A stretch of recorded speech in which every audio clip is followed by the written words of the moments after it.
যে তৈরি করেছিল তারে কিন্তু আমরা ভারত পাড়ি দিতে পেরেছি। তাই আমরা এখন যে আন্দোলন করব, দেশ বাঁচানোর আন্দোলন, আমি বলে দিতে চাই এই সংগ্রাম আমাদের চলবে, দেশ বাঁচানোর সংগ্রাম চলবে।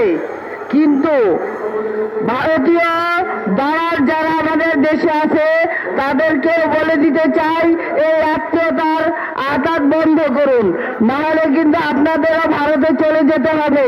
কারণ আমরা এই ভারতকে কখনো আমাদের বাংলাদেশের মানচিত্রের মধ্যে হাত দিতে দেব না।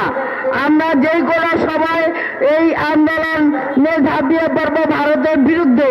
কারণ এই দেশে বাংলাদেশের মানুষ সোচ্চার, জনগণ সোচ্চার, প্রত্যেকটা মানুষ চায় ভারত মুক্ত বাংলাদেশ।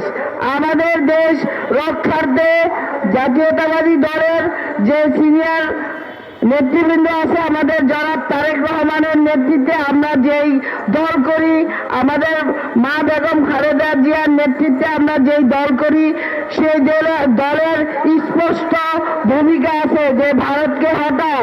আমরা বাংলাদেশের মানচিত্র রক্ষার্থে, জনগণের জানমাল নিরাপত্তা রক্ষার্থে আমরা ভারতের বিরুদ্ধে যে কোনো সময় আমরা যুদ্ধ পরিচালনা করব।